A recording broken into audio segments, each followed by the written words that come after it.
Hi friend, कैसे हैं? I think आप सभी बढ़िया होंगे। मैं भी बहुत बढ़िया हूँ। आज अपन क्लास में डिस्कस करने जा रहे हैं इनकम फ्रॉम अदर सोर्सेज का वन शॉर्ट वीडियो, जिसके अंदर अपन पूरा का पूरा अदर सोर्सेज को यहाँ पर क्लास के अंदर डिस्कस करने जा रहे हैं।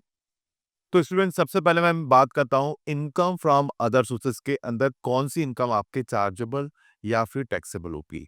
यानी यहाँ पर अपन बात करते हैं कि कोई भी इनकम जो शुरू के फर्स्ट 4 हेड्स के अंदर टैक्सेबल नहीं हो रही है, यानी शुरू के 4 हेडों में टैक्सेबल नहीं हो रही है। जैसे अपन बात करते हैं, फर्स्ट हेड आता है आपका income from salary, second head आता है income from house property, third head आता है income from business and profession, और फोर्थ हेड आता है इनकम फ्रॉम कैपिटल गेन। तो ऐसे केस के अंदर कोई भी इनकम इन 4 हेड्स के अंदर टैक्सेबल नहीं हो रही है। जैसे अपन बात करते हैं सैलरी हेड के लिए, टैक्सेबल होने के लिए एक एम्प्लॉय होना चाहिए और एक एम तो एम्प्लॉयर के द्वारा अपने एम्प्लॉय को जो भी दिया जा रहा है, जैसा भी दिया जा रहा है, entire amount will be part of the salary. तो ये आपकी सैलरी हेड में टैक्सेबल होगी, लेकिन उसके अलावा कोई इनकम है। सेकंड अपन बात करते हैं कि प्रॉपर्टी होनी चाहिए और उसकी आपके पास ओनरशिप होनी चाहिए। तो इससे जो इनकम निकल के आएगी वो हाउस प्रॉपर्टी में टैक्सेबल होगी। कोई पर्सन बिजनेस या फिर प्रोफेशन के अंदर प्रैक्टिस कर रहा है, तो उसकी जो इनकम आएगी वो बिजनेस एंड प्रॉफिट में टैक्सेबल होगी। एंड देन कैपिटल गेन, यानी आपके कैपिटल असेट्स है एज पर सेक्शन 2 सबसेक्शन 14, और दूसरा स्टूडेंट उसका ट्रांसफर हो रहा है सेक्शन 2 सबसेक्शन 47 में। तो इससे जो इनकम निकल के आएगी वो इनकम स्टूडेंट हमारी कहाँ टैक्सेबल होती है? इनकम फ्रॉम आपके कैपिटल गेन में। तो ऐसे केस में 4 हेड हैं, 4 हेड्स हैं जिनके अंदर आपके रेस्पेक्टिव इनकम रेस्पेक्टिव हेड के अंदर टैक्सेबल होती है। इनके अलावा कोई भी इनकम आती है तो वो इनकम स्टूडेंट आपके टैक्सेबल होगी, वो होगी इनकम फ्रॉम अदर सोर्सेज। यानी सीधा सिंपल से अपन बात करें, कोई भी इनकम जो शुरू के 4 हेडों में टैक्सेबल नहीं हो पा रही और उस इनकम के बारे में कोई भी हमारे एग्जम्पशन नोटिफिकेशन नहीं आया है, कोई भी एग्जम्पशन नोटिफिकेशन नहीं आया है, तो वो इनकम स्टूडेंट टैक्सेबल होगी। और टैक्सेबल होगी तो कहाँ होंगे? इनकम फ्रॉम अदर सोर्सेज में। टैक्सेबल होगी तो कहाँ होंगी? Income from other sources. यानी कोई भी इनकम शुरू के 4 हेडों में टैक्सेबल नहीं हो पा रही और उस इनकम के बारे में कोई भी एग्जम्पशन नोटिफिकेशन नहीं आया, तो वो इनकम स्टूडेंट आपके टैक्सेबल होगी। और टैक्सेबल होगी तो कहाँ होगी? इनकम फ्रॉम अदर सोर्सेज के अंदर। अब ये एग्जांपल अपन देखते हैं, जैसे आपको ये इनकम आ रही है पर्टिकुलर, इनको अदर सोर्सेज के अंदर कुछ एग्जांपल के साथ अपन देखते हैं। जैसे इंटरेस्ट ऑन सिक्योरिटीज से, तो इंटरेस्ट अपन को मिल रहा है सिक्योरिटीज पे, लेकिन ये security held as a stock in trade रखा है, तो this are part of income from other sources. आके सिक्योरिटी को हेल्ड एज स्टॉक के रूप में रखा है, तो फिर अदर सोर्सेज का पार्ट नहीं होगा, ये टैक्सेबल हो जाएगा PG. Held as a stock in trade रखा है, तो फिर अदर सोर्स में taxable नहीं होगा, फिर ये टैक्सेबल होगा पीजी में। ऐसे rent from letting out of plant and machinery और फर्नीचर और वैकेंट लैंड का रेंट आपको मिल रहा है, it's also taxable of income from other sources. फिर इसी तरह से अपन बात करते हैं डिविडेंड आपको मिल रहा है, चाहे डोमेस्टिक कंपनी पे मिल रहा हो चाहे फॉरेन कंपनी पे मिल रहा है, तो डिविडेंड की इनकम अगेन टैक्सेबल होगी इनकम फ्रॉम अदर सोर्सेज में। कैजुअल इनकम, जैसे अपन बात करें winning from lottery, puzzle, card game, अभी तो ऑनलाइन गेमिंग भी इसमें कवर हो गई, ऑनलाइन गेमिंग भी इसमें कवर हुई, तो इससे इनकम जो आ रही है स्टूडेंट, वो इनकम मेरी टैक्सेबल होगी इनकम फ्रॉम अदर सोर्स में। Interest on bank deposit, bank में आपने कोई एफडी कराई, उस पे एफडी पे इंटरेस्ट मिल रहा है, या लोन एंड एडवांस पे आपको मिल रहा है, तो ऐसे केस के अंदर ये डिपॉजिट पे आपको अमाउंट मिल रहा है, इट्स ऑल्सो टैक्सेबल। ये होगा आपके इंटरेस्ट ऑन बैंक डिपॉजिट और लोन गिवन, तो ये भी आपको टैक्सेबल होगा income from other sources. Royalty income आ रही है, तो ये रॉयल्टी की इनकम भी टैक्सेबल होगी कहाँ? इनकम फ्रॉम अदर सोर्सेज में। इसी तरह से डायरेक्टर सिटिंग फी है, तो डायरेक्टर सिटिंग फीस को अपन टैक्सेबल कहाँ करेंगे? अदर सोर्स में, जिसके ऊपर आपको जीएसटी में पढ़ा रखा है। रिवर्स चार्ज में रिसिपेंट यानी कंपनी आरसी में टैक्स पे करती है, वो वाली बात है। लेकिन यदि डायरेक्टर एज ए एम्प्लॉयर और एम्प्लॉय रिलेशनशिप एम्प्लॉयमेंट कॉन्ट्रैक्ट में काम कर रहा है, तो वो सैलरी का पार्ट है, तो वो टैक्सेबल होगी सैलरी हेड में। और जीएसटी के अंदर मैंने आपको पढ़ाया था, फिर वो उस पर रिवर्स चार्ज में क्या जीएसटी ही नहीं लगेगा, तो आरसी में तो अप्लाई होने की बात ही नहीं आती है। Agriculture income from land located outside of India, located कहाँ है वो? Outside of India. कहाँ पर लोकेटेड है? Outside of India. Income from subletting of house property, income from subletting out of house property की प्रॉपर्टी को सबलेट आउट करें, उससे हमें इनकम आ रही है। तो इस केस के अंदर हम यहाँ पर जैसे हाउस प्रॉपर्टी को लेट आउट करें तो हाउस प्रॉपर्टी में टैक्सेबल हो रही है। एक सबलेट आउट किया तो उससे जो इनकम आ रही है वो टैक्सेबल हो जाएगी, इनकम फ्रॉम अदर सोर्स नहीं। सैलरी ऑफ एमपी, एमएलए, इनकी सैलरी है तो आके वो भी टैक्सेबल होगी अदर सोर्सेज में।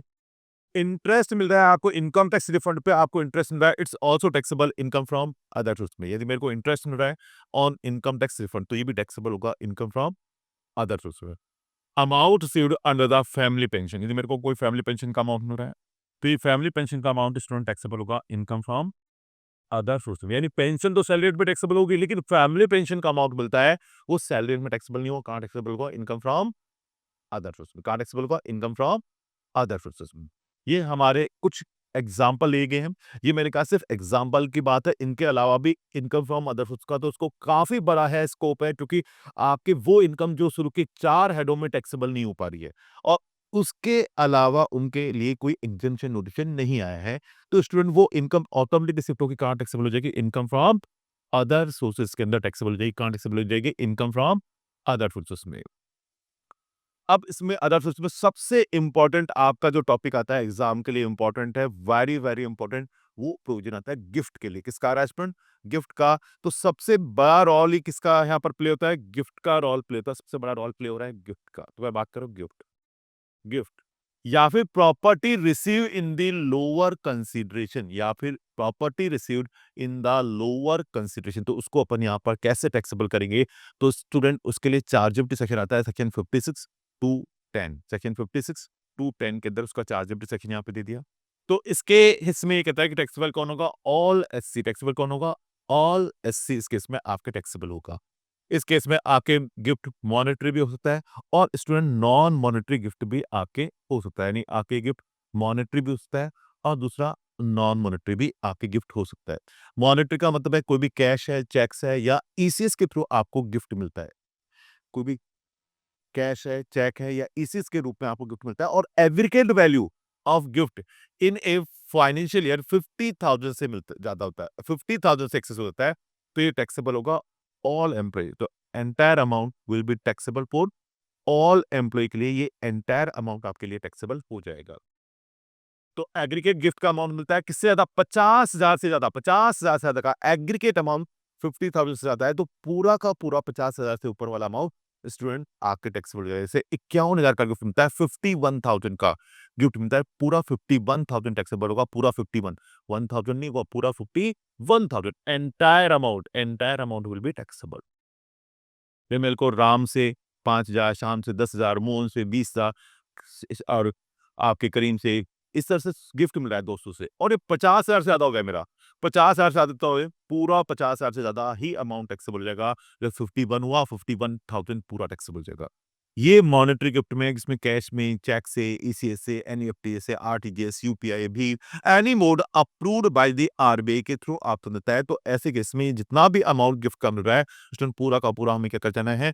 टैक्सेबल कर जाना है। तो पूरा का पूरा अमाउंट हमें टैक्सेबल कर देना है।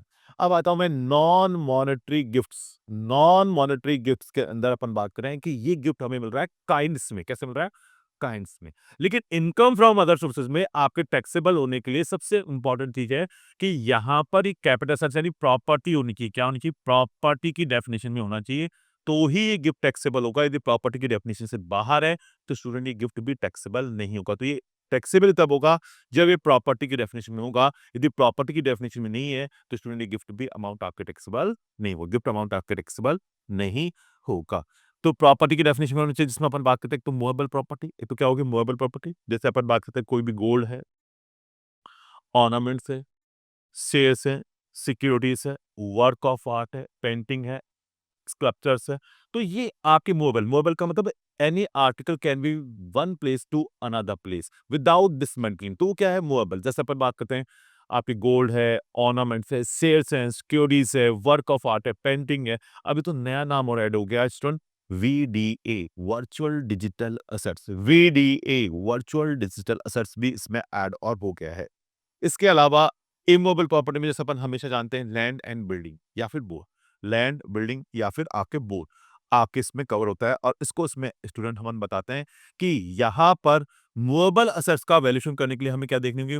Fair market value. Movable assets के लिए हमें वैल्यूएशन करने के लिए देखनी होती है फेयर मार्केट वैल्यू, लेकिन इमूवेबल के लिए हम हमेशा क्या देखते हैं, एसडीवी। क्या देखेंगे student, SDV stamp duty value से आपको वैल्यूएशन करना होता है। अब यहाँ पर आते हैं कि जो आपकी प्रॉपर्टी यानी नॉन मॉनेटरी गिफ्ट है, उनका वैल्यूएशन कैसे करेंगे। नॉन मॉनेटरी गिफ्ट है, उनका वैल्यूएशन कैसे करेंगे। तो स्टूडेंट वैल्यूएशन करने के लिए सबसे पहली चीज है वो आपके प्रॉपर्टी की डेफिनेशन में होनी चाहिए। सबसे पहली चीज क्या होनी चाहिए, वो प्रॉपर्टी की डेफिनेशन में होनी चाहिए। यानी वो कैपिटल असेट्स किसकी डेफिनेशन में होनी चाहिए स्टूडेंट, कैपिटल असेट्स की डेफिनेशन में होनी चाहिए। किसकी डेफिनेशन में होनी चाहिए, कैपिटल असेट्स की डेफिनेशन में होनी चाहिए, प्रॉपर्टी की डेफिनेशन में होनी चाहिए। कैपिटल एसेट्स यानी प्रॉपर्टी की डेफिनेशन में होगी तो इसे कंसीडर किया जाएगा, अदरवाइज से इसमें कंसीडर नहीं करेंगे। पहले की प्रॉपर्टी होगी। प्रॉपर्टी भी दो तरह से, मूवेबल और इमूवेबल। मूवेबल के अपन एग्जांपल बात करें, गोल्ड है, ऑर्नामेंट्स है, शेयर्स है, सिक्योरिटीज है, वर्क ऑफ आर्ट है, पेंटिंग है, स्कल्पचर्स है, ड्राइंग्स, पेंटिंग जो होते हैं ना, वर्क ऑफ आर्ट, तो ये भी आपके प्रॉपर्टी की डेफिनेशन में आते हैं। और यहाँ पर हमें देखना है कि ये प्रॉपर्टी आपको दो तरह से मिल सकती है। एक तो होती है विदाउट कंसिडरेशन और हो सकती है एक विद कंसिडरेशन या लोअर कंसिडरेशन में आप उस प्रॉपर्टी को रिसीव कर रहे हो। लोअर कंसिडरेशन में आप प्रॉपर्टी को स्टूडेंट रिसीव कर रहे हो। तो मैं यदि यहाँ पर प्रॉपर्टी को रिसीव कर रहा हूँ विदाउट कंसिडरेशन, बिना पैसे के, विदाउट कंसिडरेशन में मैं इसको रिसीव कर रहा हूँ, तो aggregate fair market value, student अपने क्या बता रहा है, एग्रीगेट करना है, aggregate fair market value of the gift. जैसे मेरे से को किसी से शेयर्स मिले 10,000 के और 45,000 का नेकलेस मिला, तो एग्रीगेट कितना हो गया 55,000। 55,000 होते हैं, पूरा एंटायर अमाउंट टैक्सेबल हो जाएगा स्टूडेंट, पूरा का पूरा 55,000 का अमाउंट मेरे लिए टैक्सेबल हो जाएगा, एंटायर अमाउंट। मेरे को एक से नेकलेस मिला, एक से रिंग मिली, दोनों का वैल्यू कितना हो गया, एक नेकलेस है 45,000 का, रिंग है 10,000 की, 55,000 का अमाउंट हो गया, टैक्सेबल हो जाएगा। जैसे एग्रीगेट करके देखना है, एग्रीगेट अमाउंट यदि 50,000 से एक्सेस होते ही पूरा ही एंटायर अमाउंट ही इस केस में आपके टैक्सेबल हो जाएगा। नाउ विदाउट कंसिडरेशन, ये है विद कंसिडरेशन। विद कंसिडरेशन के अंदर आ रहा है कि लोअर कंसिडरेशन पे आपको प्रॉपर्टी मिलती है। कैसे मिल रही है स्टूडेंट, लोअर कंसिडरेशन में आपको प्रॉपर्टी मिलती है। तो ऐसे केस में aggregate difference amount, aggregate difference amount from STB exceeding the 50,000, 50,000 से ज्यादा है। तो एग्रीगेट डिफरेंस अमाउंट यदि 50,000 से ज्यादा है, किससे ज्यादा है स्टूडेंट, 50,000 से ज्यादा है, तो फिर ऐसे केस में डिफरेंस अमाउंट भी टैक्सेबल हो जाएगा। जैसे मान लो मेरे को एक नेकलेस परचेज किया मैंने, अब किसी को पैसे की जरूरत थी, 5 लाख का नेकलेस था, कितने का था, 5 लाख का नेकलेस था, गोल्ड का नेकलेस 5 लाख का था, लेकिन मैंने कहा साहब मेरे पास तो 3 लाख रुपए हैं, तो मैंने 3 लाख रुपए में वो नेकलेस परचेज करे, तो मेरी कॉस्ट ऑफ एक्विजिशन कितनी है, 3 लाख। तो 2 लाख मेरे लिए क्या हो जाएगा, गिफ्ट हो जाएगा स्टूडेंट। 2 लाख रुपए मेरे टैक्सेबल हो जाएगा इनकम फ्रॉम अदर सोर्सेज में, सेक्शन 56(2) में। यदि ये डिफरेंस 50,000 से ज्यादा है, यदि ये डिफरेंस 50,000 से ज्यादा है, तो ये डिफरेंस अमाउंट मेरे लिए क्या हो जाएगा, टैक्सेबल हो जाएगा इनकम फ्रॉम अदर सोर्सेज में। अब आता हूँ इमूवेबल प्रॉपर्टी।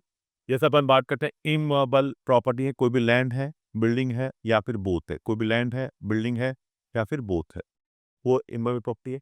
तो इमूवेबल प्रॉपर्टी यदि विदाउट कंसिडरेशन मिलता है, तो यहाँ ध्यान देना, विदाउट कंसिडरेशन में पर प्रॉपर्टी देखनी, पर यहाँ एग्रीगेट देखना है, ये एग्रीगेट है, यहाँ पर प्रॉपर्टी आपको देखना है। और पर प्रॉपर्टी यदि वैल्यू 50,000 से ज्यादा है, 50,000 से ज्यादा है, तो ऐसे केस में स्टूडेंट टैक्सेबल होगा यहाँ पर अमाउंट पूरा का पूरा।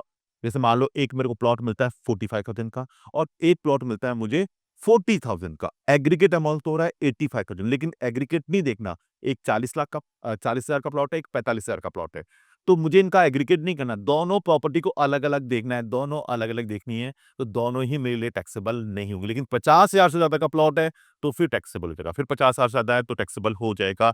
पर प्रॉपर्टी देखना होता है, पर प्रॉपर्टी देखना होगा।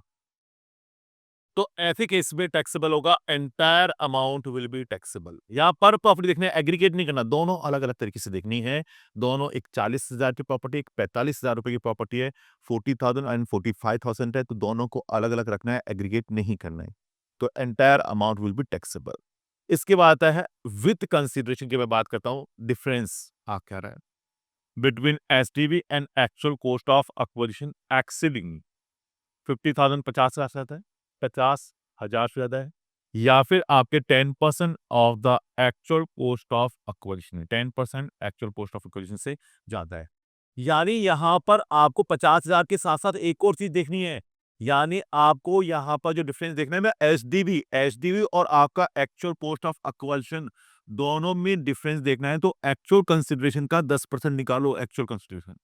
मैंने एग्जांपल लिया था 10 लाख का, मैंने प्लॉट परचेज किया, लेकिन उसकी एचडीवी 12 लाख थी, 12 लाख की उसकी एचडीवी थी 12 लाख रुपए, तो 50,000 रुपए और 10 लाख मेरी कॉस्ट ऑफ एक्विजिशन थी, तो 10 लाख का 10%, 10 लाख का 10% हुआ स्टूडेंट 1 लाख। सो मेरे लिए जो चेक करने की लिमिट है वो अप्लाई होगी 1 लाख, मेरे लिए चेक करने के लिए लिमिट अप्लाई होगी स्टूडेंट 1 लाख का अमाउंट मेरे लिए एप्लीकेबल का, तो 1 लाख मेरे लिए इस केस में एप्लीकेबिलिटी आएगी। अब ये 1 लाख से ज़्यादा का डिफरेंस क्या है? ये डिफरेंस स्टूडेंट 10 लाख की प्रॉपर्टी खरीदी थी, एचडीबी थी 12 लाख, तो ये डिफरेंस है 2 लाख का। डिफरेंस कितना आ गया? 2 लाख। तो ये 2 लाख का डिफरेंस अमाउंट मेरे स्टूडेंट टैक्सेबल हो जाएगा इनकम फ्रॉम अदर सोर्स में। 2 लाख का अमाउंट कहाँ टैक्सेबल होगा? इनकम फ्रॉम अदर सोर्स में। तो ये आपके इमूवेबल प्रॉपर्टी के इसमें आपको 50,000 और 10% ऑफ द कंसिडरेशन दोनों में कंपेयर करना है, दोनों में कंपेयर करके व्हिच इज हायर देखना है। फिर जो हायर है तो उससे डिफरेंस चेक करना है, और ये डिफरेंस ज्यादा हो गया तो आपके टैक्सेबल हो गया, ज्यादा हो गया तो आपके टैक्सेबल हो गया। स्टूडेंट ये थोड़ा सा आपके प्रोविजन बताता है जो गिफ्ट आपके लिए सबसे ज्यादा इंपॉर्टेंट है एग्जाम के लिए। अब मैं यहाँ पर बात करता हूँ प्रॉपर्टी की डेफिनेशन कैसे बात करेंगे, तो सबसे पहले अपन बात करते हैं प्रॉपर्टी में इमूवेबल प्रॉपर्टी, जो कि क्या कवर करता है? इमूवेबल प्रॉपर्टी कवर करता है लैंड, बिल्डिंग और बोथ। इसके बाद जितनी भी है वो आपके मूवेबल प्रॉपर्टी में कंसीडर की जाएगी। जैसे अपन बात करते हैं शेयर एंड सिक्योरिटीज है, ज्वेलरी है, आर्कोलॉजिकल कलेक्शन है, ड्राइंग्स है, पेंटिंग है, स्कल्पचर्स है, एनी वर्क ऑफ आर्ट है, बिलियन है, और ऑल्सो कवर इस VDA virtual digital assets. VDA भी कवर हो गया इसमें। अब आपका वीडीए भी कवर कर लिया गया है, तो वीडीए भी इसमें क्या हो रहा है? कवर हो रहा है। तो it's also including virtual digital assets also covered in virtual digital assets भी इस केस में आपके कवर हो जाएगा। अब स्टूडेंट अपन इससे बात करते हैं आगे कि यदि मुझे कोई प्रॉपर्टी मिलती है और वो प्रॉपर्टी की डेफिनेशन में ये असेट्स मिलती है, लेकिन वो प्रॉपर्टी की डेफिनेशन से बाहर है, तो वो कभी भी टैक्सेबल नहीं होगी, चाहे उसका वैल्यू 50,000 से ज्यादा क्यों ना हो। तो आपके एग्जाम के लिए अपन एग्जांपल देख सकते हैं। जैसे अपन बात करते हैं कार है, आईफोन है, म्यूजिक सिस्टम है, टीवी है, एलईडी है, फर्नीचर है, रिस्ट वॉच है, एनी आइटम्स यदि वो 50,000 से भी ज़्यादा है, तो भी आपके टैक्सेबल नहीं होंगे, क्योंकि वो प्रॉपर्टी की डेफिनेशन से बाहर है। प्रॉपर्टी होनी चाहिए, और ये आउटसाइड ऑफ प्रॉपर्टी डेफिनेशन। तो प्रॉपर्टी डेफिनेशन से बाहर है तो स्टूडेंट आपके लिए टैक्सेबल नहीं होगा। तो प्रॉपर्टी की डेफिनेशन से बाहर है तो फिर वो आपके टैक्सेबल भी नहीं होगा। तो आपको सबसे पहले देखना है कि क्या वो प्रॉपर्टी की डेफिनेशन में कवर होता है। यदि होता है तो उसके साथ लेके चलो, और प्रॉपर्टी डेफिनेशन में नहीं आता तो इनकम फ्रॉम अदर सोर्स में गिफ्ट भी नहीं बनेगा, गिफ्ट भी नहीं बनेगा। ये आपके इंपॉर्टेंट चीज इसमें आता है। अब अपन बात करते हैं कि इन केसेस में आपका यहाँ पर 56 to 10 अप्लाई नहीं होगा। यानी आपने कोई प्रॉपर्टी लोअर कंसिडरेशन में परचेज की है। कैसे परचेज की है? लोअर कंसिडरेशन पे परचेज की गई है, तो भी स्टूडेंट आपके लिए कुछ भी अमाउंट टैक्सेबल नहीं होगा, आपके लिए कुछ भी अमाउंट टैक्सेबल नहीं होगा। यदि मैंने प्रॉपर्टी किस पे परचेज की है? लोअर कंसिडरेशन पे परचेज की गई है, तो ऐसे केस के अंदर कुछ भी अमाउंट टैक्सेबल नहीं होंगे। तो एनी अमाउंट ऑफ मनी और value of the property receive की है फ्रॉम रिलेटिव। किसे रिसीव की है? फ्रॉम रिलेटिव, अपने रिलेटिव से परचेज की है। तो जैसे मैंने आपको अभी रिलेटिव की डेफिनेशन बताऊंगा, फादर से मुझे मकान गिफ्ट मिला, मदर से मेरे को कोई मान लो गोल्ड मिला, लेकिन वो मेरे रिलेटिव हैं, तो मुझे कोई टैक्स नहीं देना। ब्रदर से मुझे मान लो कोई और प्रॉपर्टी की डेफिनेशन मिली, तो कुछ भी टैक्स देने की जरूरत नहीं है। मुझे गिफ्ट किससे मिलता है? रिलेटिव से मिलता है। दूसरा आता है in the occasion of marriage, शादी में गिफ्ट मिलता है। In the occasion of marriage, शादी में गिफ्ट मिलता है, कोई टैक्स देने की जरूरत नहीं है। यदि मुझे गिफ्ट मिलता है विल में और एनी ऑफ इनहेरिटेंस, विल और by way of the inheritance में मिलता है, तो भी स्टूडेंट मुझे कोई टैक्स देने की जरूरत नहीं है। अंडर ए विल और by way of the inheritance में मिलता है, तो भी स्टूडेंट मुझे इस पर टैक्स देने की जरूरत नहीं होगी। इस तरह से मैं बात करता हूँ इन कंटेम्पलेशन ऑफ डेथ, डेथ के दौरान यदि मरते वक्त कोई व्यक्ति आपको कोई प्रॉपर्टी दान कर जाता है, दे जाता है, तो कितने की भी प्रॉपर्टी क्यों ना हो, टैक्स नहीं देना हो। जैसे आपने देखा ना, एंटरटेनमेंट, एंटरटेनमेंट डॉग था, डॉग को मतलब प्रॉपर्टी ट्रांसफर हो गई, लेकिन डॉग तो क्या है? पर्सन की डेफिनेशन भी नहीं आता, इसलिए वो टैक्सेबल ही नहीं होगा। पर्सन की डेफिनेशन कौन होता है? Individual, HUF, AOP, BOI, artificial judicial person, ये पर्सन की डेफिनेशन में आते हैं। कभी लाइव स्टॉक थोड़ी आता है, तो उसके लिए तो वैसे भी टैक्सेबल नहीं होगी। तो ऐसी चीज है ना। From any local authority, any local authority से हमें कोई गिफ्ट मिलता है। From any fund, foundation, university और other education institute, hospital, other medical institute, any trust और इंस्टीट्यूशन जो कि 12 ए बी के अंदर आपके दिखाई दे रही है, 12 ए बी के अंदर आपके दिखाई दे रहे हैं, तो वो इस केस में कंसिडर नहीं होंगे। इसके बाद स्टूडेंट अपन बात करते हैं from any trust institution registered under section 12 AA 12 AB के अंदर रजिस्टर है, उनसे आपको कोई गिफ्ट मिलता है कि स्टूडेंट कोई टैक्स पे करने की आपको रिक्वायरमेंट नहीं होगी। आप सबसे इंपॉर्टेंट चीज है कि रिलेटिव किसको मानूं, ये सबसे इंपॉर्टेंट चीज है। रिलेटिव किसको मानूं, ये सबसे इंपॉर्टेंट डेफिनेशन है। तो देखो स्टूडेंट, मैंने कहा था सबसे पहले मैं चलता हूं कि जो एससी है, खुद इंडिविजुअल है एससी, उसकी साथ में बात करें इंडिविजुअल, तो सबसे नियरेस्ट उसके रिलेटिव कौन होंगे? मदर और फादर। सबसे रिलेटिव कौन होंगे? मदर और फादर। सबसे रिलेटिव कौन है? मदर और फादर। फिर दूसरे रिलेटिव कौन होंगे? उसके भाई बहन। भाई बहन। अब भाई बहन है तो हमेशा उनके शादी करा दो। चलो भाई है तो आपके क्या होगा? स्पाउस यानी भाभी, ब्रदर एंड स्पाउस। सिस्टर है तो फिर उसकी शादी होगी तो जीजा जी, स्पाउस, जीजा जी।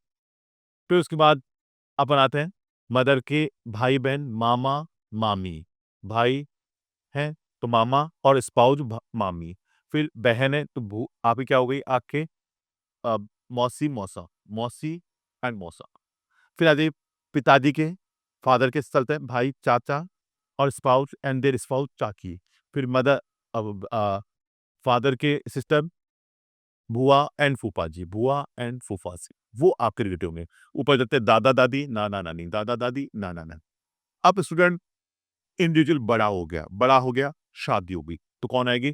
स्पाउस। कौन आएगी? शादी हो गई, स्पाउस। स्पाउस है तो उसके मम्मी पापा, आपके मम्मी पापा, ठीक है।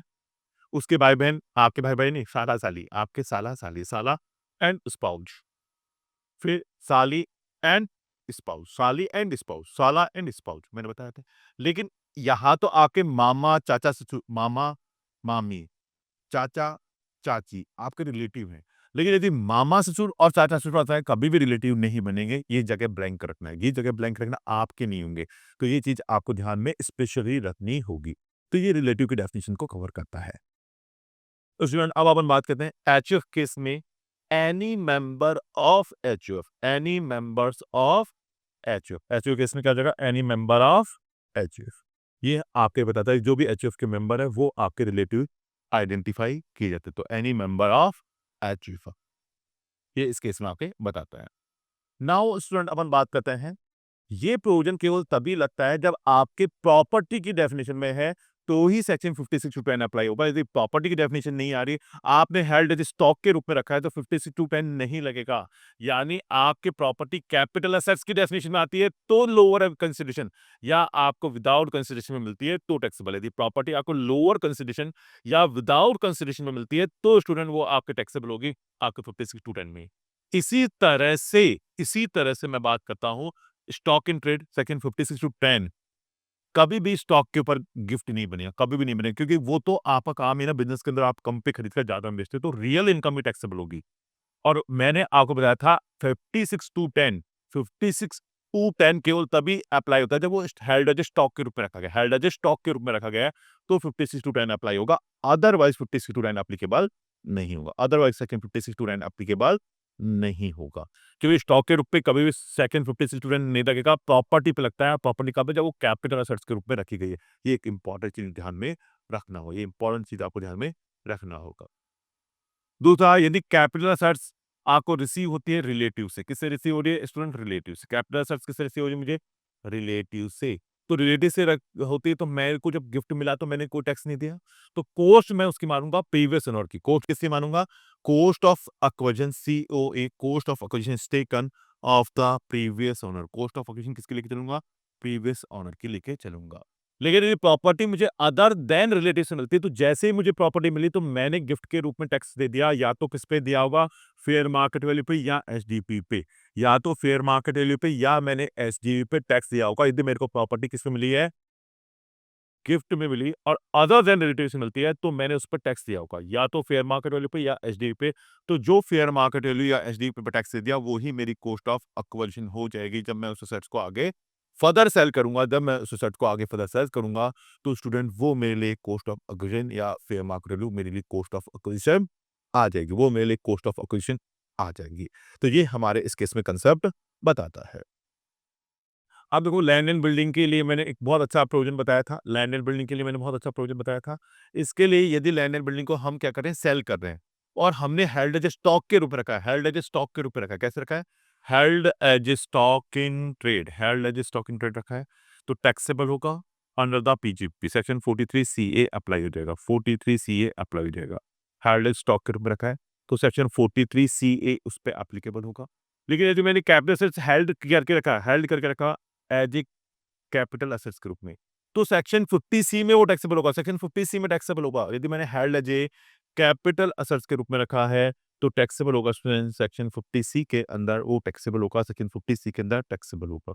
फिर मैंने बताता हूँ, यदि मैं बायर हूँ और प्रॉपर्टी को लोअर कंसिडरेशन में खरीद रहा हूँ, तो मैंने नहीं बताया था आपको टैक्सेबल होने के लिए डिफरेंस देखना होगा, 50,000 से ज्यादा होना चाहिए और या फिर 10% ऑफ द कंसिडरेशन, जो एक्चुअल कॉस्ट ऑफ एक्विजिशन था उसका 10%। विच आवर इज हायर, जो दोनों में से ज्यादा है उस अमाउंट को ले लो।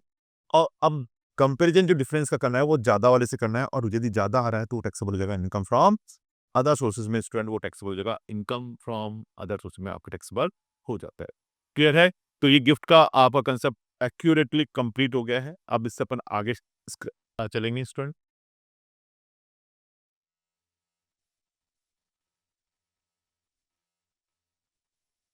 अब देखो आते हैं, हमें कोई भी कैपिटल एसेट्स का कंपल्सरी एक्वाजिशन गवर्नमेंट करती है। जैसे आपके होता है ना, गवर्नमेंट आपकी कंपल्सरी एक्विजिशन करी थी लैंड का, और आपको कंपनसेशन का अमाउंट देती है, और आप उस कंपनसेशन के अमाउंट से सेटिस्फाइड नहीं हो, आप उस कंपनसेशन के अमाउंट से सेटिस्फाइड नहीं हो, तो ऐसे केस में आप उसकी जाके अपील फाइल करते हो। अपील में मैंने कहा तारीख पे तारीख, तारीख पे तारीख मिलते हुए 5 साल 10 साल निकल गए, तो ऐसे केस में बाद में एनहांस कंपनसेशन होता है, बढ़ा हुआ कंपनसेशन का अमाउंट होता है। उस पे यदि इंटरेस्ट हमें मिल रहा है, बढ़े हुए कंपनसेशन पे हमें इंटरेस्ट मिल रहा है, इंटरेस्ट ऑन एनहांस कंपनसेशन, तो ये इंटरेस्ट का अमाउंट टैक्सेबल होगा कैश बेस पे, इनकम फ्रॉम अदर सोर्स में। कैश बेस पे या रिसीव्ड बेस पे टैक्सेबल होगा student income from other source में, यानी कैश बेस पे, रिसीव बेस पे टैक्सेबल होगा, इनकम फ्रॉम अदर सोर्सेस में टैक्सेबल हो जाएगा। तो इंटरेस्ट ऑन एनएस कंपनी का अमाउंट मिल रहा है, ये टैक्सेबल होगा इनकम फ्रॉम अदर सोर्सेस में। जैसे 5 लाख का अमाउंट है, इससे फ्लैट 50% डिडक्शन देंगे और रेस्ट 50% आपके टैक्सेबल हो जाएगा। तो यहाँ फ्लैट 50% डिडक्शन है, और ये फ्लैट 50% डिडक्शन देने के बाद फ्लैट 50% का अमाउंट यहाँ पर स्टूडेंट आपके टैक्सेबल हो जाएगा। तो इंटरेस्ट और एनएस कंपनी का अमाउंट जितना भी मिलता है टैक्सेबल होगा इनकम फ्रॉम अदर सोर्स में, और उससे स्टूडेंट हमें फ्लैट 50% डिडक्शन देकर नेट 50% ही हमें यहाँ पर टैक्सेबल करना होगा। तो ये हमारे इस केस में कंसेप्ट बताता है। अब आता है advance money forfeited. Advance money forfeited यदि मैं करता हूं 1 अप्रैल 2014 से पहले, बिफोर 1 अप्रैल 2014 से पहले, तो ये टैक्सेबल जाती थी कैपिटल गेन में, और कैपिटल गेन में आपको पता है वो टैक्सेबल नहीं होती थी। एडवांस मनी फॉरफिटेड कर देते तो टैक्सेबल नहीं होती थी, बस गवर्नमेंट ने कहा आपको उसे कॉस्ट ऑफ एक्विजिशन में से लेस कर दो, दूसरा स्टेट कहता उसे कॉस्ट ऑफ एक्विजिशन में से लेस कर दीजिए। यदि मैंने एडवांस मनी फॉरफिट की है बिफोर 1 अप्रैल 2014 से पहले, तो टैक्सेबल नहीं थी, कॉस्ट ऑफ एक्विजिशन में से लेस करते थे। और यदि advance money forfeit previous owner ने की है, किसने की है? प्रीवियस ओनर ने फॉरफिट की है, तो इग्नोर कर दो, एडवांस मनी को इग्नोर कर दो।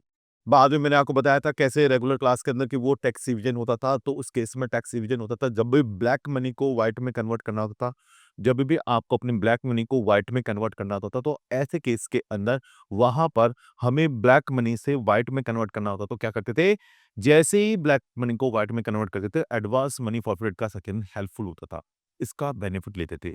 तो इसको देखते हुए with effect from 1 April 2014, with effect from 1 अप्रैल 2014 नया प्रोविजन ला दिया कि आपके अब यदि एडवांस मनी फॉरवर्ड करते हो, तो सीधे सीधे आपके ये अमाउंट टैक्सेबल हो जाएगा इनकम फ्रॉम अदर सोर्स में, यानी जिस साल आपने फॉरवर्ड किया उस साल के इनकम बन जाएगी, और ये इनकम बनेगी student income from other sources में आपके टैक्सेबल हो जाएगी। यदि आपने कोई भी एडवांस मनी फॉरवर्ड की है, तो ये अमाउंट स्टूडेंट आपके टैक्सेबल होगा इनकम फ्रॉम अदर सोर्सेज में, सेक्शन 56 टू 9 के अंदर आपके टैक्सेबल हो जाएगा। तो यदि एडवांस मनी फॉरफिट की है, तो ये स्टूडेंट टैक्सेबल हो जाएगा इनकम फ्रॉम अदर सोर्सेज में। अब हमें बात करते हैं यहाँ पर dividend.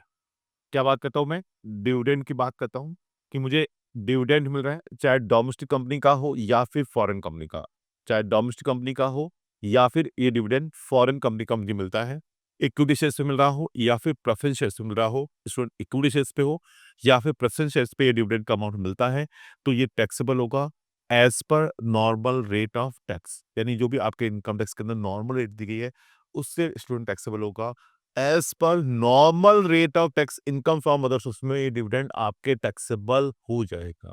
Income from other source में आपके टैक्सेबल हो जाएगा, चाहे इक्विटी शेयर्स पे हो चाहे प्रेफरेंस शेयर्स पे हो। यदि मेरे को डिविडेंड का अमाउंट मिलता है तो टैक्सेबल होगा as per normal rate of income tax. आपके इनकम फ्रॉम अदर सोर्स में टैक्सेबल हो जाएगा।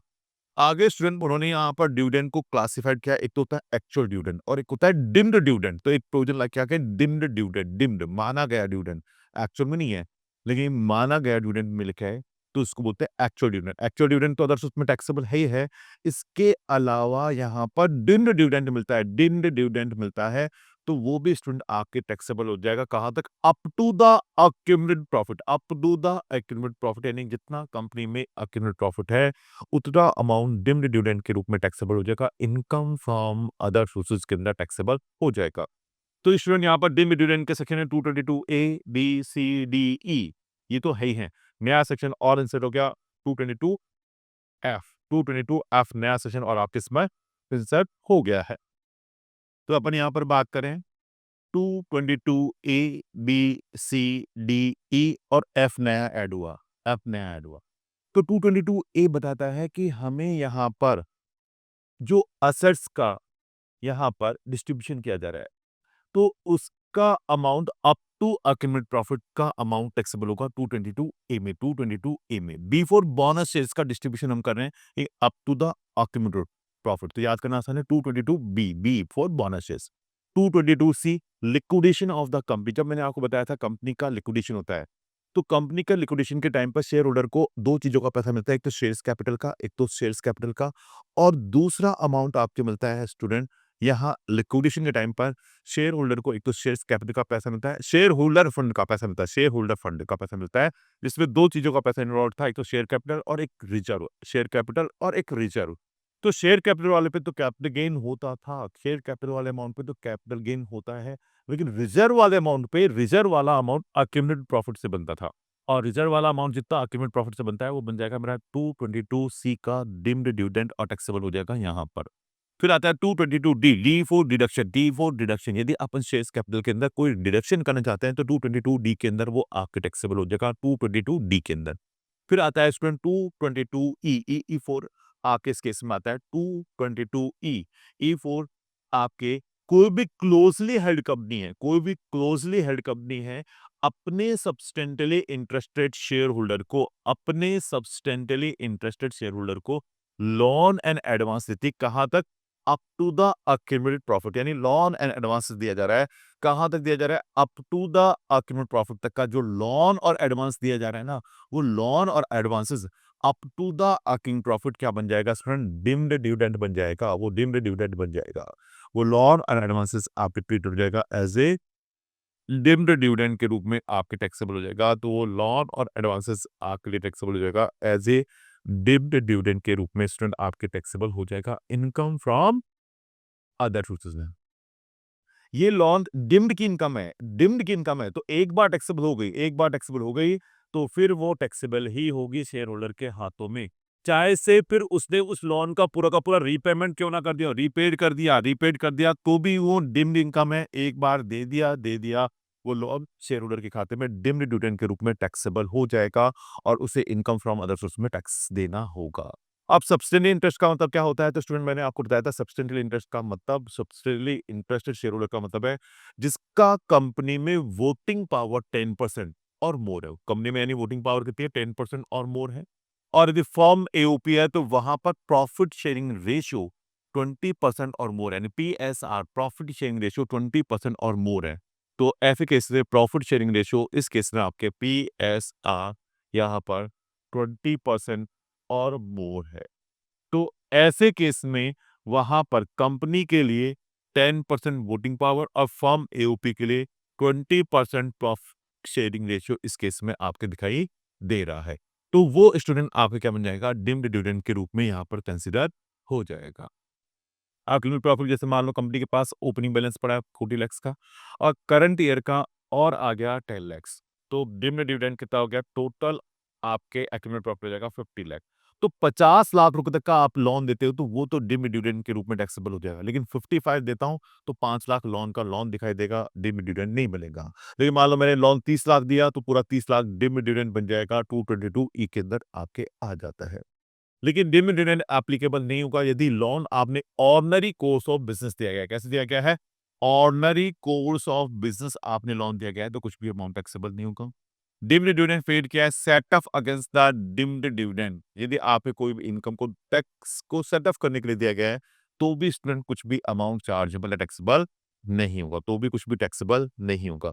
एक केस था प्रदीप कुमार मल्होत्रा वर्सेस सीआईटी का, जिसके अंदर मैंने बताया था कि कंपनी को पैसे की रिक्वायरमेंट थी, कंपनी गई बैंक के पास लेकिन बैंक ने कंपनी को लोन देने से मना कर दिया। तो शेयर होल्डर ने कहा था साहब मैं अपने असेट्स आपको देता हूँ और आप इस प्रॉपर्टी को मॉर्गेज करके कंपनी को लोन दे दो, आप कंपनी को लोन दे दो। तो उसने 50 लाख का लोन किसको दिला दिया था? कंपनी को। और प्रॉपर्टी किसकी थी? प्रदीप मल्होत्रा की, प्रदीप मल्होत्रा की। तो लोन कंपनी को मिला, कंपनी इस पे टैक्स पे करने के लिए लायबल होगी, लेकिन अब उसके बाद हुआ क्या कि प्रदीप मल्होत्रा को खुद को पैसे की जरूरत पड़ी तो उसने कहा साहब मेरी प्रॉपर्टी दे दो, कंपनी को कहा साहब मेरी प्रॉपर्टी मुझे लौटा दो और मैं अब इस पे मैं मुझे ये प्रॉपर्टी लौटा दीजिएगा, मैं इसको गिरवी रख के फिर लोन लूंगा। तो कंपनी ने कहा भाई हमें इस प्रॉपर्टी को रियलाइज करने के लिए 50 लाख का लोन ले रखा है, वो पहले रिपेमेंट करना पड़ेगा और आपको कितने की जरूरत है? 10 लाख रुपए की। 10 लाख हम दे देते ना। तो कंपनी ने उसकी प्रॉपर्टी को यूज करने के लिए 10 लाख दिया, कंपनी ने उसकी प्रॉपर्टी को यूज करने के लिए 10 लाख रुपए दिया, तो ये 10 लाख रुपए डिविडेंड डिविडेंड पे टैक्सेबल नहीं होगा। ये 10 लाख रुपए आपके डिविडेंड डिविडेंड के टैक्सेबल नहीं होगा। तो ये एक क्राइटेरिया इसमें बताता है। अब आते हैं स्टूडेंट आगे। नया सेक्शन इंट्रोड्यूस हुआ आपके विथ इफेक्ट फ्रॉम 1 अक्टूबर 2024 से। 1 अक्टूबर 2024 से ये नया प्रोविजन इंसर्ट हुआ 222F। 222F कब से इंसर्ट हुआ है? 1 अक्टूबर 2024 से ये प्रोविजन एप्लीकेबल हुआ। आपको पता है बायबैक पढ़ाया था मैंने कैप्रिकन के अंदर, यदि 1 अप्रैल से लेकर 30 सितंबर तक यदि कोई भी डोमेस्टिक कंपनी है, यदि वो अपने ही शेयर्स को बाय बैक करती है तो कंपनी को एडिशनल इनकम टैक्स पे करना पड़ता था। 20% टैक्स, 12% सरचार्ज और 4% health and education cess company को पे करना पड़ेगा। जो डोमेस्टिक कंपनी है उसको एडिशनल इनकम टैक्स पे करना पड़ता था। तो ऐसे केस में शेयर होल्डर के लिए पूरा का पूरा ये बायबैक का अमाउंट एग्जाम कर देते थे। लेकिन अब 1 अक्टूबर 2024 से उन्होंने कहा गया यदि बायबैक करती है तो उस बायबैक अमाउंट को डिविडेंड डिविडेंड मान लेना, चाहे वो लिस्टेड कंपनी हो चाहे से अनलिस्टेड कंपनी हो, कोई भी डोमेस्टिक कंपनी अपने ही शेयर्स को बायबैक कर रही है, वेदर लिस्टेड और unlisted company, amount paid to shareholder treated as a dividend dividend. तो उसको क्या मान लेना है? डिविडेंड डिविडेंड मान लेना और डिविडेंड डिविडेंड मानते हुए उसे हमें यहाँ पर टैक्सेबल कर देना है इनकम फ्रॉम अदर सोर्सेज। इसमें कोई खर्चे की छूट नहीं मिलेगी, यानी इवन कॉस्ट ऑफ एक्विजिशन, जो शेयर्स को मैंने अक्वायर करने के लिए जो कॉस्ट ऑफ एक्विजिशन पे की गई है उसका भी मुझे डिडक्शन नहीं मिलेगा, such dividend amount taxable in the hand of the share holder under the head income from other sources. No deduction of expenditure are allowed. तो कोई खर्चे का डिडक्शन भी अलाउड नहीं होगा। इस केस में मुझे कोई खर्चे का डिडक्शन भी अलाउ नहीं होगा।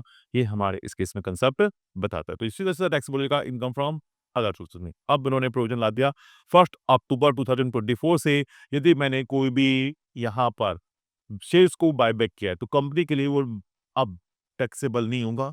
शेयर होल्डर उसको इनकम फ्रॉम अदर सोर्स में डिविडेंड के रूप में टैक्सेबल कर देगा as per second 222F।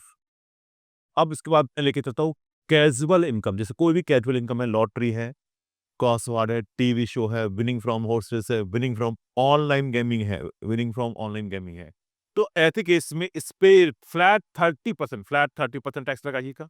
Surcharge applicable है तो सरचार्ज भी एप्लीकेबल कर देना। Otherwise 4% health and education cess तो आपको लगाना ही है। अदरवाइज आप तो 4% हेल्थ एंड एजुकेशन सेस तो इस पे लगाना ही लगाना होगा। यानी 30% टैक्स, फिर सरचार्ज की एप्लीकेबिलिटी तो सरचार्ज लगा दीजिए, otherwise 4% health and education cess इस पे लगाना ही लगाना होगा। इसमें कोई खर्चे की छूट नहीं मिलेगी, कोई भी खर्चे की छूट नहीं मिलेगी। कोई चैप्टर 6A जो अपने 80C से लेकर 80U तक डिडक्शन पड़े, कोई डिडक्शन आपको नहीं मिलेगा। यानी चैप्टर 6 के डिडक्ट नहीं है, चैप्टर 6A की कोई डिडक्शन नहीं है। इवन बेसिक एग्जम्पशन भी नहीं मिलेगी। जो अपन बात करते हैं बेसिक एग्जम्पशन की, तो वो बेसिक एग्जम्पशन भी नहीं मिलेगी। सीधा सीधा आपको फ्लैट 30% से टैक्स देना होगा। इसमें मैंने मंजू एंड कंपनी का केस भी बताया था कि मंजू एंड कंपनी क्या करती थी, लॉटरी टिकट बेचती थी। क्या बेचती थी? लॉटरी टिकट बेचती थी।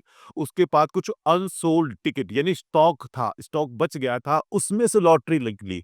उसमें से लॉटरी निकली तो स्टूडेंट वो लॉटरी का अमाउंट भी आपके टैक्सेबल होना चाहिए अदर सोर्सेज में, और फ्लैट 30% टैक्स लगेगा इसी रेट से। यानी वो लॉटरी का अमाउंट भी टैक्सेबल रहेगा 115 बीबी में। ये आपके मंजू एंड कंपनी का केस था, यानी वो taxable income from other sources में ही होगी। अब आते हैं स्टूडेंट फैमिली पेंशन। मैं बात कर रहा हूँ किसकी? Family pension. यदि फैमिली पेंशन का अमाउंट मिलता है तो ये भी टैक्सेबल होगा under the income from other source. यानी फैमिली पेंशन का अमाउंट मिलता है तो ये फैमिली पेंशन का अमाउंट भी मेरे लिए टैक्सेबल होगा इनकम फ्रॉम अदर सोर्स में। किसमें टैक्सेबल होगा student? Income from other source में। और ये फैमिली पेंशन का अमाउंट, जो अमाउंट आपको आ रहा है, देखो पेंशन तो कहाँ टैक्सेबल होगी? सैलरी एड में। लेकिन एम्प्लॉय की डेथ हो गई तो उसकी विडो वाइफ को ये पैसा मिलता है, तो इस वाइफ को जो पैसा मिलता है this taxable amount income from other sources. तो ये टैक्सेबल हो जाएगा इनकम फ्रॉम अदर सोर्सेज के अंदर टैक्सेबल हो जाएगा। तो फैमिली पेंशन का अमाउंट मिलता है तो ये टैक्सेबल होगा इनकम फ्रॉम अदर सोर्स में।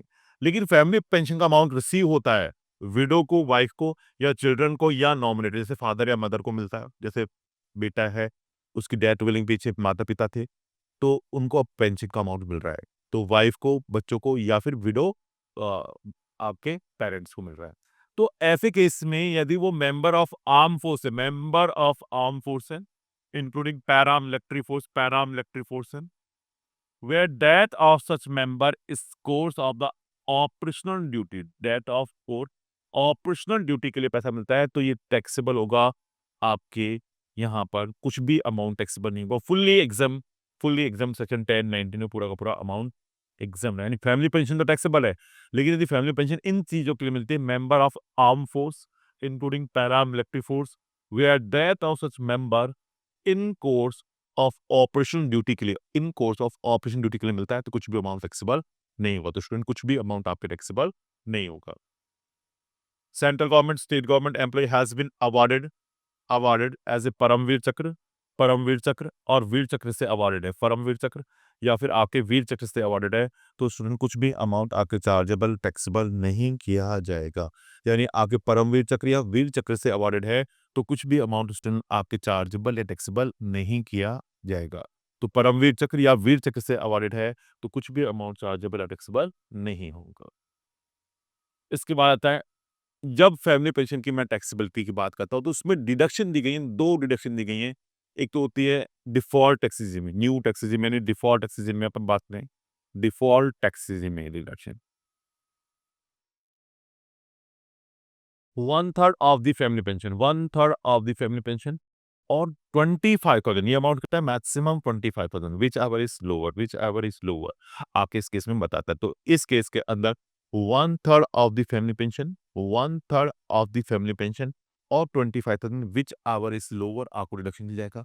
लेकिन मैं शिफ्ट आउट करता हूँ डिफ़ॉल्ट टैक्स रेज़ीम को, यानी ओल्ड टैक्स रेज़ीम में जा रहा हूँ, तो स्टूडेंट मुझे डिडक्शन मिलेगी 1/3 of the family pension, 1/3 of the family pension और 15,000 और 15,000 रुपए तक का ही डिडक्शन इस केस में आपको मिलेगा। इससे ज़्यादा डिडक्शन नहीं मिलेगा। व्हिचएवर इज़ लोअर तक का अमाउंट का आपको डिडक्शन इसमें अवेलेबल हो जाएगा। इसमें अवेलेबल आपको हो जाएगा। तो ये हमारे इस केस में कांसेप्ट बताता है। तो फैमिली पेंशन में आपको डिडक्शन देते हुए फिर टैक्सेबल करना होगा। अब आता है इनकम फ्रॉम अदर सोर्सेज की इनकम को कैसे कंप्यूट करेंगे, तो स्टूडेंट इसके लिए क्राइटेरिया आता है इनकम को कैलकुलेट करने के लिए। तो इनकम फ्रॉम अदर सोर्सेज को टैक्सेबल होने के लिए आपको देखना है इनकम फ्रॉम अदर सोर्सेज के अंदर जो भी इनकम आ रही है वो टैक्सेबल हुई, वो सारे इनकम को यहाँ पे ले लो, वो सारी इनकम को यहाँ पर ले लो, taxable under the income from other sources. और इनकम फ्रॉम अदर सोर्सेज में वो कहता है कि इस इनकम को कमाने के लिए जो जो खर्चा किया है वो सारा लेस करते चलो, any expenditure incurred for earning for such income. इस इनकम को कमाने के लिए जो जो खर्चे किए गए हैं वो खर्चों को आप इसमें लेस करते हुए चलिए। यानी इस इनकम को कमाने के लिए जो जो आपने खर्चे किए हैं स्टूडेंट, उनको आप लेस कर दीजिएगा। लेस करने के बाद आ जाएगा इनकम फ्रॉम अदर सोर्सेज। तो लेस करने के बाद क्या जाएगा आपका इनकम फ्रॉम अदर सोर्सेज के अंदर अमाउंट इसमें आ जाएगा। अब इस केस में ये कहता है कि यहाँ पर सबसे पहले अलाउड एक्सपेंडिचर की मैं बात कर रहा हूँ, अलाउड आइटम की मैं बात कर रहा हूँ। तो interest expenses for the acquisition of equity shares और यूनिट, इक्विटी शेयर्स और यूनिट की मैं बात कर रहा हूँ। जैसे मैं बात करूँ डिविडेंड है, इनकम फ्रॉम यूनिट है, और income from unit of specified company dividend की इनकम है, income from unit of mutual fund, income from unit of specified company से मुझे इनकम हो रही है ना, तो ऐसे केस में इसमें जो इनको इनकम को अर्न करने के लिए मैंने लोन लिया, लोन लेके इक्विटी शेयर्स खरीदे, लोन लेके इक्विटी शेयर्स खरीदे, उस पे मुझे डिविडेंड मिल रहा है। मैंने म्यूचुअल फंड परचेज किए, लोन लेकर परचेज किए, तो उस पे इंटरेस्ट का एक्सपेंसेस आ रहा है मेरे लिए। क्या आ रहा है? इंटरेस्ट का एक्सपेंसेस। तो वो इंटरेस्ट का एक्सपेंसेस मैं कितना अलाउड कर सकता हूँ? तो लॉ में इसे रेस्ट्रिक्ट कर दिया, actual amount of the interest, और ये 20% से ज्यादा नहीं हो सकता। इस इनकम के 20% से ज्यादा नहीं हो सकता, और लेस करने के बाद जो इनकम आएगी स्टूडेंट वो टैक्सेबल होगी। ये एग्जाम में भी आ सकता है। आपके सी इंस्टीट्यूट के पे मैंने कहा कि बहुत बच्चों का गलत होता है, बच्चों का आंसर नहीं आता। वो सी इंस्टीट्यूट की वेबसाइट पे एमसीक्यू बुकलेट का क्वेश्चन है, इसके अंदर डिविडेंड की इनकम आ रही है 12 लाख, डिविडेंड आ रहा है 12 लाख, और इस डिविडेंड की इनकम को अर्न करने के लिए मैंने इक्विटी शेयर्स खरीदे, उस पे इंटरेस्ट पे कर रहा हूँ, 3 लाख का। तो बच्चे क्या करते हैं, ये 3 लाख को लेस करते हैं, जबकि क्या होगा 12 लाख का 20%, 240, तो 240 ही लेस होगा, क्योंकि 3 लाख और 3 lakh and 240, 3 lakh and 240 which our is lower 240, तो ये इनकम आएगी 960, तो आंसर आएगा 960, आपका क्वेश्चन का आंसर रहेगा। तो ये चीज इसमें बता रहा है। In case of interest on securities, interest on securities की मैं बात कर रहा हूँ, सिक्योरिटी पे यदि इंटरेस्ट आ रहा है, तो ये इंटरेस्ट अपन को सिक्योरिटीज पे आ रहा है, तो हमने बैंक को, किसी भी बैंक को रीजनेबल सम दिया है, कमीशन या रेमिशन के रूप में अपन ने बैंक को या एनी अदर पर्सन को यदि अमाउंट पे किया है, तो ऐसे केस में कोई भी कलेक्शन चार्जेस पेड किए हैं बैंक को, जैसे अपन होता है ना रिकवरी करने के लिए, या बैंक को अपन ऑथराइज करता है कि सारे हमारे भी पे आप पैसा कलेक्ट कर लाना, तो इसके लिए बैंक को हमने नॉमिनेटेड किया है। बैंक हमसे कोई कलेक्शन चार्जेस ले रहा है, तो जितना भी बैंक हमसे कलेक्शन चार्ज कर रहा है, तो उस कलेक्शन चार्ज पे हमने जितना भी अमाउंट पे किया है, कमीशन या ब्रोकरेज, उसका डिडक्शन मिल जाएगा।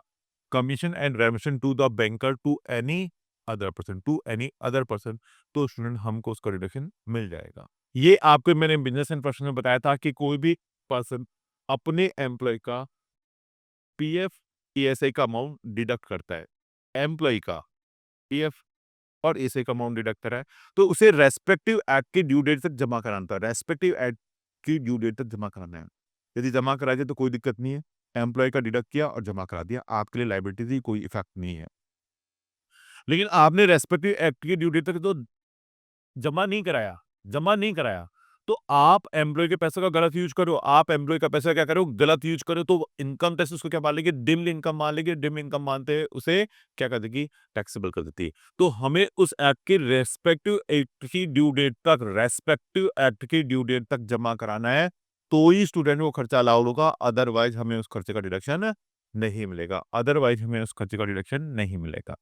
इसके अलावा मैंने मान लो किसी भी प्रॉपर्टी को सब लेट आउट किया है, यदि लैंड एंड बिल्डिंग को लेट आउट किया, बिल्डिंग को सब लेट आउट किया, लैंड को लेट आउट किया, प्लांट मशीनरी को लेट आउट किया, फर्नीचर को लेट आउट किया, उससे मुझे रेंटल इनकम आ रही है, कहाँ टैक्सेबल होगी, इनकम फ्रॉम अदर सोर्सेज में।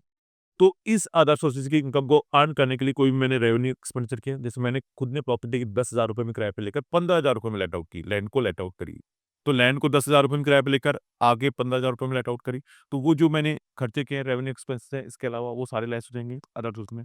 करंट ईयर के रिपेयर के एक्सपेंसेस है, इंश्योरेंस कराया उस प्रॉपर्टी का, मशीन का, बिल्डिंग का, वो अलाउड हो जाएगा।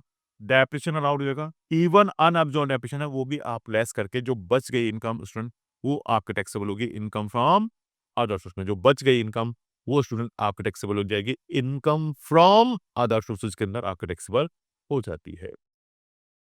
इसके अलावा स्टूडेंट अपन बात करते हैं, यहाँ पर आपके कुछ ये डिसअलाउड एक्सपेंडिचर की मैं बात कर रहा हूँ। तो ये किसकी बात कर रहा हूँ, डिसअलाउड एक्सपेंडिचर की मैं बात कर रहा हूँ। तो ये डिसअलाउड एक्सपेंडिचर कौन कौन से हैं, देखो इसमें अपन बात करते हैं, ये मैंने पूरी समरी लिखवा रखी है। डिसअलाउड आइटम यानी कोई भी एक्सपेंडिचर आपका पर्सनल नेचर का है, कैसा नेचर का है, पर्सनल नेचर का एक्सपेंडिचर कभी भी अलाउड नहीं होगा। पर्सनल नेचर का एक्सपेंडिचर है, कभी भी आप अलाउड नहीं करोगे, पर्सनल नेचर का एक्सपेंडिचर कभी भी अलाउड नहीं होगा। या फिर amount paid outside of India, या नॉन को पेमेंट करें, amount paid outside of India या मैं नॉन रेजिडेंट को पेमेंट करूं, तो स्टूडेंट मैंने बताया था यदि मैं आउटसाइड ऑफ इंडिया इंटरेस्ट या सैलरी का पेमेंट कर रहा हूं outside of India non resident को, और उस पर मैंने टैक्स डिडक्ट करना था लेकिन टैक्स डिडक्ट नहीं किया, यानी टीडीएस वाला कंसेप्ट आता था, टैक्स डिडक्ट करना था लेकिन डिडक्ट नहीं किया, विदाउट डिडक्ट टैक्स एक्सोर्स, तो वो पूरा का पूरा एक्सपेंडिचर क्या हो जाएगा, डिसअलाउड हो जाएगा, पूरा का पूरा एक्सपेंडिचर डिसअलाउड हो जाएगा। लेकिन मैंने अमाउंट पे किया इंडिया में, अमाउंट पेड टू रेजिडेंट, किसको पेमेंट कर रहा हूँ, resident, without deduct tax at source, without deduct tax at source, यानी जिस तरह का काटना था टैक्स काटना था, लेकिन टैक्स नहीं काटा तो वो खर्चा डिसअलाउड होता था 30% ऑफ द एक्सपेंडिचर। कितना डिसअलाउड होता था, 30% ऑफ द एक्सपेंडिचर। अगला पॉइंट था, हमने बिजनेस एंड प्रोफेशन में पढ़े हुए सारे पॉइंट बिजनेस एंड प्रोफेशन में पढ़े हैं, वही पॉइंट है। यदि हमने पेमेंट किया स्पेसिफाइड पर्सन को, और स्पेसिफाइड पर्सन यानी रिलेटिव, जैसे मैंने गुड्स परचेज किया ब्रदर से 5 लाख रुपए का, उसकी फेयर मार्केट वैल्यू लेकिन 3 लाख ही है, तो 2 लाख रुपए का मैंने एक्स्ट्रा पेमेंट कर दिया, तो जो 2 लाख रुपए का एक्स्ट्रा पेमेंट कर दिया तो वो स्टूडेंट टैक्सेबल हो जाएगा इनकम फ्रॉम अदर सोर्स में। 2 लाख का जो एक्स्ट्रा पेमेंट कर दिया तो स्टूडेंट वो टैक्सेबल हो जाएगा इनकम फ्रॉम अदर सोर्सेज में, वो टैक्सेबल हो जाएगा। तो यदि मैंने पेमेंट स्पेसिफाइड पर्सन को किया, किसको किया है, पेमेंट किया स्पेसिफाइड पर्सन यानी रिलेटिव को, किससे ज्यादा, फेयर मार्केट वैल्यू से ज्यादा किया, तो जितना भी एक्स्ट्रा अमाउंट पे किया है वो स्टूडेंट टैक्सेबल हो जाएगा इनकम फ्रॉम अदर सोर्सेज में। इस तरह से अपन बात करते हैं कैश पेमेंट एक्सीडिंग रुपीज 10,000, 10,000 से ज्यादा कैश पेमेंट कर दिया पर डे पर पर्सन, पर डे पर पर्सन, एक दिन में एक व्यक्ति को 10,000 से ज्यादा का पेमेंट कर दिया, तो जितना भी एक्स्ट्रा अमाउंट पेमेंट किया है वो एक्स्ट्रा अमाउंट स्टूडेंट डिसअलाउड हो जाएगा सेक्शन 48(3) में। तो जितना भी एक्स्ट्रा अमाउंट पे किया है वो स्टूडेंट टैक्सेबल हो जाएगा इनकम फ्रॉम अदर सोर्स में, 48(3) के अंदर टैक्सेबल हो जाएगा। पेमेंट मेड अदरवाइज अकाउंट पे cheque, demand draft, ECS, NEFT, RTGS 10,000 से ज्यादा का रखा है तो डिसलाउड है। 10,000 से ज्यादा का है पेमेंट तो किसके थ्रू होना चाहिए, मैंने बताया था अकाउंट पे cheque, demand draft, ECS, NEFT, RTGS, UPI भीम या any mode approved by RBI के थ्रू होना चाहिए। Any expenditure for casual income, casual income के लिए मैंने कहा कभी भी कोई भी डिडक्शन नहीं मिलेगा, पूरा फ्लैट 30% से टैक्सेबल होगा। ये आपको मैंने बताया है, जैसे लॉटरी है, विनिंग फ्रॉम हॉर्स रेस है, टीवी शो है, कार्ड गेम है, ये जो भी आपके आ रहा है। Any expenditure incurred on exempt income, यानी कोई भी आपने एक्सपेंडिचर इनकर्ड किया है किसके रिगार्डिंग है, एग्जम्प्ट इनकम के लिए है, तो कभी भी आपके यहाँ पर उसका डिडक्शन नहीं मिलेगा, यानी जो भी इनकम एग्जम्प्ट है। तो मैं इनकम को इनकम नहीं मान रहा तो खर्चे को खर्चा क्यों मानूं, इनकम को इनकम नहीं मान रहा तो स्टूडेंट मैं खर्चे को खर्चा नहीं मानूंगा और मुझे उस खर्चे का डिडक्शन नहीं मिलेगा, मुझे उस खर्चे का डिडक्शन नहीं मिलेगा। तो ये इस चीज के अंदर आपके बता रहा है। और देखो अपन इसमें बात करते हैं स्टूडेंट, यहाँ पर आते हैं एग्जम्प्ट इनकम। यदि अपन बात करते हैं सेविंग अकाउंट में जो कि पोस्ट ऑफिस में है, ये अकाउंट कहाँ पे, post office saving bank account में आपके इंटरेस्ट की इनकम आती है, किसकी इनकम आती है, इंटरेस्ट की इनकम आती है। तो सिंगल अकाउंट है तो 3,500 रुपीज तक का अमाउंट है, 3,500 rupees in case of individual account है तो एग्जाम्प्ट हो गए। और 7,000 जॉइंट अकाउंट है, यानी हस्बैंड वाइफ का जॉइंट अकाउंट है, तो 7,000 रुपए तक की लिमिट का एग्जेंशन आपको मिल जाएगा। तो मैंने कहा एग्जाम के लिए इंपॉर्टेंट टॉपिक मैंने बताया था, यदि मुझे इंटरेस्ट मिल रहा है 15,000 पोस्ट ऑफिस में और इंटरेस्ट मिल रहा है मुझे 15,000 का पोस्ट ऑफिस के अलावा बैंक में या कोऑपरेटिव सोसाइटी के बैंक में, बैंक या कोऑपरेटिव सोसाइटी के बैंक में 15,000 का, तो ये एग्जेंशन मैंने कहा सिर्फ किस पे है, पोस्ट ऑफिस पे 3,500 रुपए का, तो लेस करने के बाद टैक्सेबल होगा 11,500 और यहाँ तो पूरा 15,000 आपके टैक्सेबल होगा, 15,000 पूरा टैक्सेबल होगा। डिडक्शन अंडर चैप्टर 6A, यदि ओल्ड स्कीम में मैं शिफ्ट आउट करता हूं तो मुझे यहाँ पर 80 टीटीए में डिडक्शन जाती है 10,000 टू 10,000 किसको, 10,000 को डिडक्शन देने के बाद ये अमाउंट टैक्सेबल होगा 15,000 और ये अमाउंट टैक्सेबल होगा 5,000 का अमाउंट इस केस में आपके टैक्सेबल आ जाएगा, तो 5,000 का अमाउंट इस केस में टैक्सेबल आ जाए। तो ये हमारे इस केस में कंसेप्ट बताता है। अब इसके अलावा ये और कुछ एग्जाम्प्ट इनकम है, जैसे मैं एनआरई अकाउंट में जो कि फेमा से अप्रूव्ड है, कोई भी एनआरई यानी कोई इंडियन पर्सन था इंडिया के बाहर जाके रहने लग गया, अब वो एनआरई अकाउंट इंडिया में खुला लेता है तो उसके अंदर कोई डिपॉजिट कराता है और उसे उस पे इंटरेस्ट मिलता है, तो ऐसे रेजिडेंट जो आउटसाइड ऑफ इंडिया फेमा के अकॉर्डिंगली, तो वहां पर वो पूरा का पूरा इंटरेस्ट क्या हो जाएगा, एग्जाम्प्ट हो जाएगा। Interest credit in NRE account exempt under section 10 subsection 4 second में, a person resident outside of India as per the FEMA 1999। इस तरह से आपको मैंने बताया था कि कंपल्सन का अमाउंट मिलता है किसी central government, state government and local authority से। किससे मिलता है? सेंट्रल गवर्नमेंट, स्टेट गवर्नमेंट और लोकल अथॉरिटी से। किसको मिलता है? इंडिविजुअल को या उसके लीगल हेरियस को, इंडिविजुअल को या फिर उसके लीगल हेरियस को।